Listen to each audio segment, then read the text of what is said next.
kirazıyla, zeytiniyle, insanıyla, her şeyiyle bir Kemalpaşa'dır.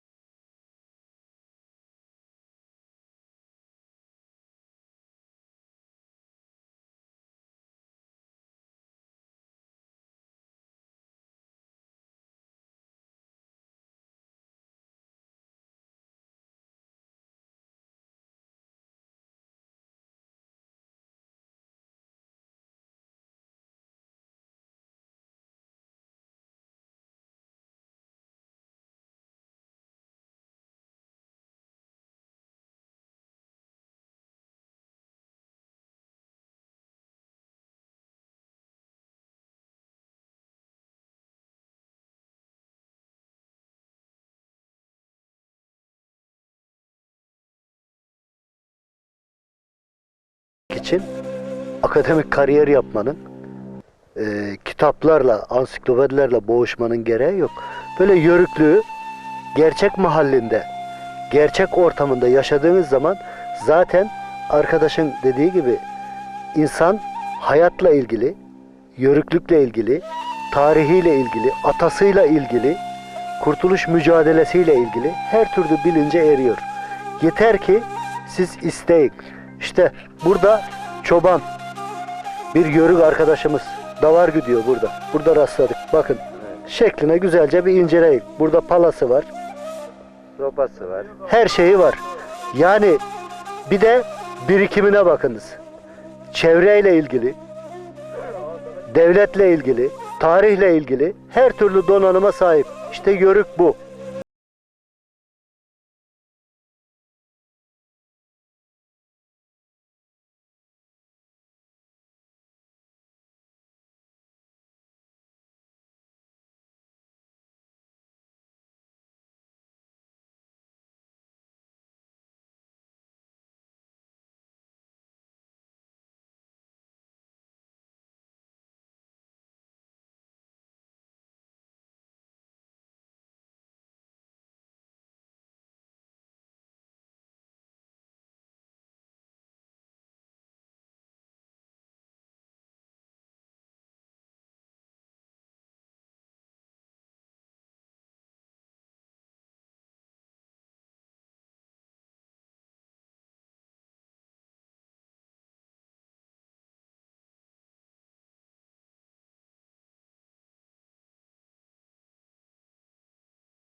Gerekse Yunanlardan, gerekse Ermenilerden kat ede burada Kemalpaşa'da bir 20-30 hane kalmışız. Geryanımız, kimimiz Konya'da, kimimiz Kırıkkale'de, kimimiz Erzurum yöresinde, kimimiz Sivas yöresinde yayılmışız. Edirne'den Kars'a her tarafımızdan var bizde. Ama burada biz geldik. Buamgil 5 kardeş. Biz kendimiz 12 kardeş olaraktan Kemalpaşa'da büyüdük kaldık. Yörüklüğün günümüzde zorlukları ne? Size zor gelen tarafları ne? Bize zorluk gelen yönleri en büyüğümüz elimizi ayağımızı kesen, düz kesim deyip keçilerimizi elimizden alan. He. Yangın yaptılar Berek'te. Kendileri yaktı, kendileri biçtiler. Ondan sonra kim yaktı? Çoban yaktı. Kim yaktı? Çoban yaktı. Haydi cezaevine. Sürünere daha. Ben kendim 93 yangınında Çelebiyaka'dan tut, Kozlutere köyünün üstünden yandı. Mahmut Dağı yandı. Kim yaktı? Çoban yaktı. Saat gecenin 2'sinde ellerim kelepçelerek Kemalpaşa karakoluna getirdiler. Vurdular 3-5 job. Bu job'u yapan sordum. Efendim be dedim. Bu ormanı yakan dedim. Eli yarıklı, ayağı çarıklı değil. Bu ormanı yakan da dedim kravatlı, godoş ayakkabısı cilalılardır. Peki Efe'cim bir şey soracağım müsaade edersen. Buyur. Şimdi bu ormanı yakarken amaç burada yörükleri bir daha ormana sokmak mı, sokmamak mı, yoksa yanan yerden rantal beklenti mi? Rantal beklentide, yörükleri kışkırtmakta, çobanlığı sürüyü engellemekte hepsi var. Ama yörükler uyanıktır, bu oyuna gelmez diyor. Gelmez, Evet. gelmez Efe gelmez. Şimdi gayrı yanan yerinden öyle bir türkü öyle içinden geçtiği gibi. Geçer, Eyvallah dinleyenler. geçer Efe. Buyur efendim. Ey devlet, ey hükümet sana diyorum. Dinle Çakıcı. Zamanında ceddimi de böyle yapmıştınız ama 93 yangınına benzemez bu. Aman ormancı, zalim ormancı, çobanın torbasından, oduncunun baltasından geçiniverdin ormancı. Yakıverdin ormanımı, kül ettin yuvamı, süssüz kodun oğlağımı, seni yıkılasın ormancı. Ah zarım seni gönderene, beddualarım seni gönderene, beşiğimde yavrumun sütünü aldın ormancı. Aman ormancı, zalim ormancı.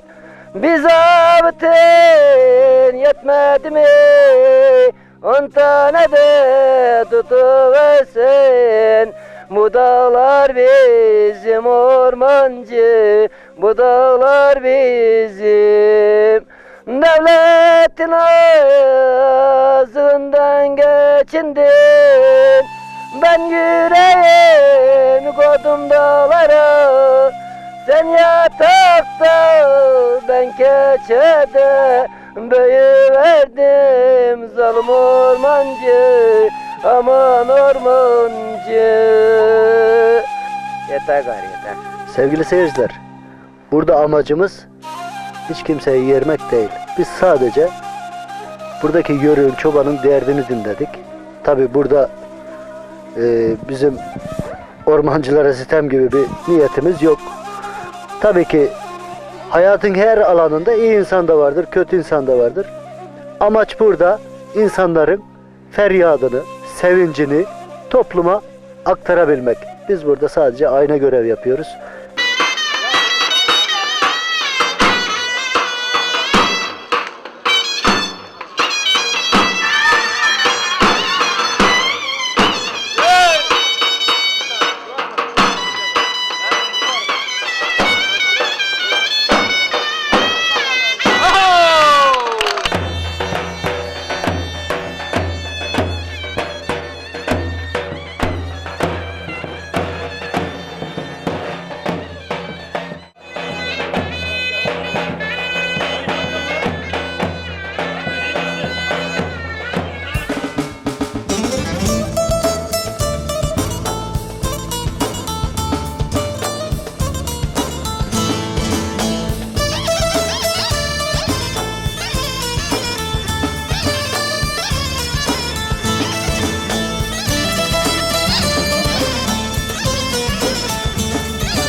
Şu çam belinde yokuşunu da bükünüm ay ay ay ay ay.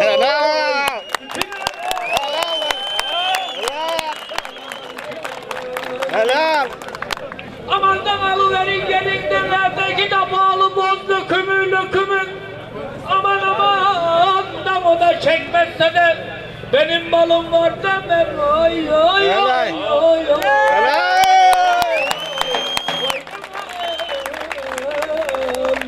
Anasında gülüm. Helal.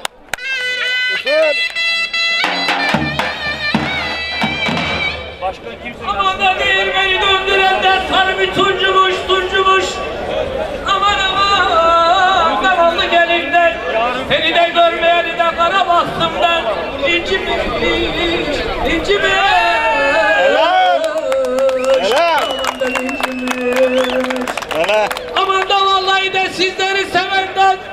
Bir denecikten benim gibi de geçmiş ay ay ay ay ay ay ay ay.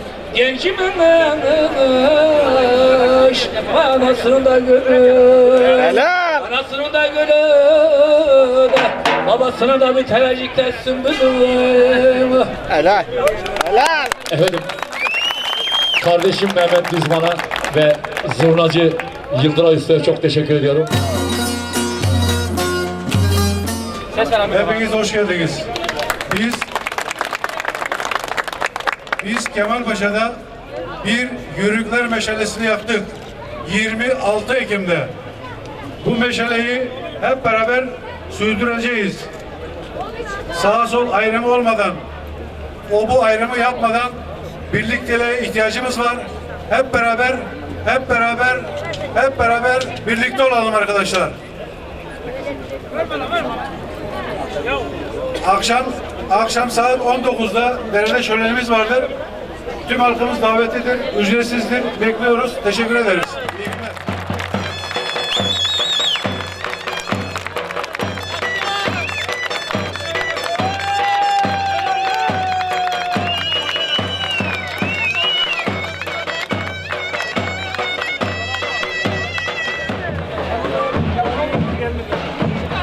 Teşekkür ederiz.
Efelerin yurtlandığı şölene hepiniz hoş geldiniz.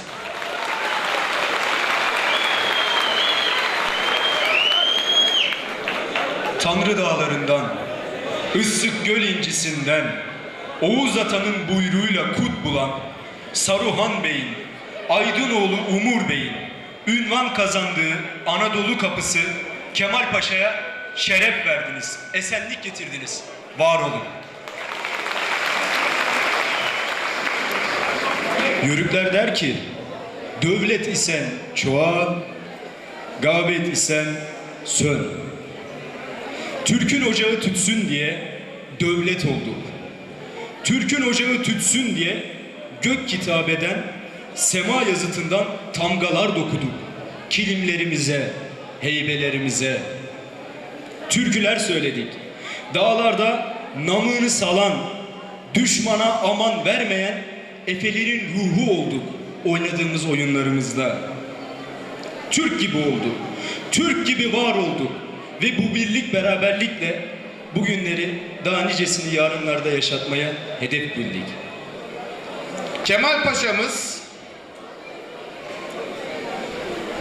aş için, iş için memleketlerini terk edip gelmiş insanlarımızla dolu.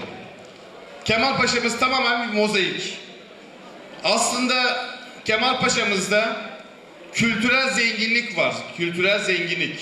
Artvin'imiz bir tarafta, Erzurum'umuz bir tarafta, Türkmenlerimiz bir tarafta, Yörüklerimiz bir tarafta, hep beraberiz ve bu bayrak altında, Türkiye Cumhuriyeti'nin bayrağının altında 1000 yıldan beri Kürtlerimiz bir tarafta, onu da ilave ediyorum.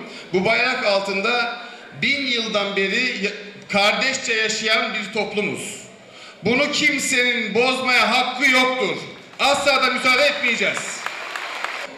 En kısa zamanda açık havada önümüzdeki bahar ayında zaten sözleştik, Mayıs veya Haziran ayında çok büyük bir yörük şenliği düzenleyeceğiz. Büyük bir piknik olacak bu. Kemalpaşa Belediyesi de her zaman sizlerin arkanızda ve yanında olacaktır. Buna asla kimsenin şüphesi olmasın.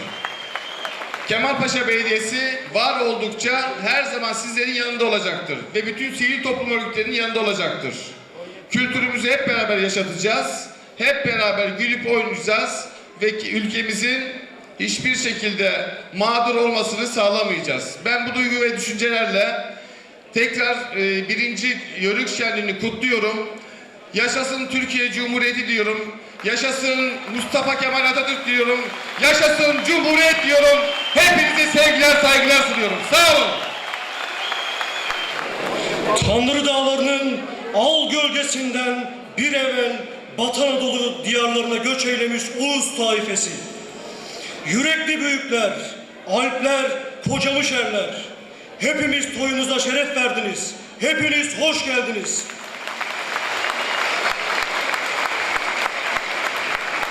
Türk kültür coğrafyasından miras aldığımız, folklorumuzun kök salmış yaşamını sürdürdüğümüz bu değerli alanda durumumuz Ege boylarına ulaşan Çaka Bey'in ruh ahvalinden farksız değildir. Bizler bugün Umur Gazi'den Timur Han'a, Osmanlı'dan Gazi Mustafa Kemal Atatürk'e süren tarihi varlığımızı tekrardan yad eyleyeceğiz. Türk Elleri Kültür Derneği olarak çıktığımız bu yolda düşüncelerimiz rahmetli Turan Yazgan, Serbest Somuncuoğlu'dan, Fuat Köprülü'den farksızdır. Bizler istiyoruz ki Türk dünyasının her yanındaki Türk topluluklarını Türkler idare etsin. Türk kültürü kökünden koparılmadan geliştirilsin. Türk dili eğitimde her yerde kayıtsız şartsız tek eğitimde olarak şerefli yerini alsın. Ve Türkçe bütün Türk dünyasının ortak ebedi bir dili haline gelsin.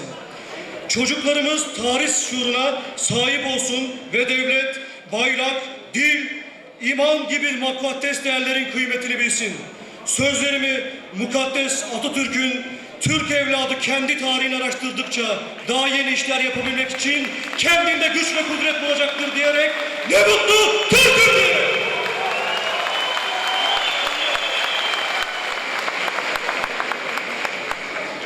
Biz 26 Ekim 2013'te Kemalpaşa Yörükleri arasında tanışma, kaynaşma ve güç birliği oluşturmak amacıyla derneğimizi kurmuş bulunmaktayız.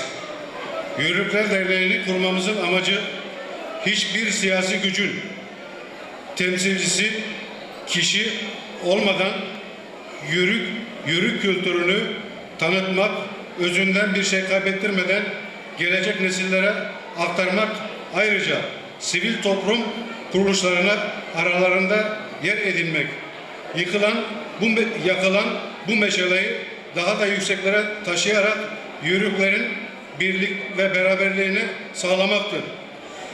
Şimdi ise saygıdeğer misafirlerimiz, bu güzel buluşmamız, bu güzel birlikteliğimiz, Yörük Gecesi olarak adlandıracağımız bu güzel birliktelik muhakkak ki efelerimiz olmadan olmayacaktır.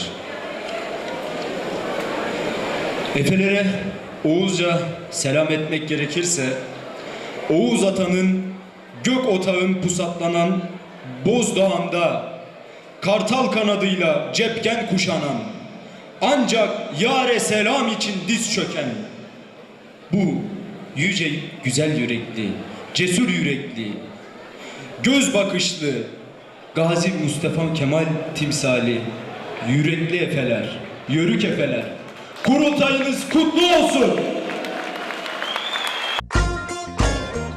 Hatsan Avspor'un sunduğu kültür kervanı devam edecek.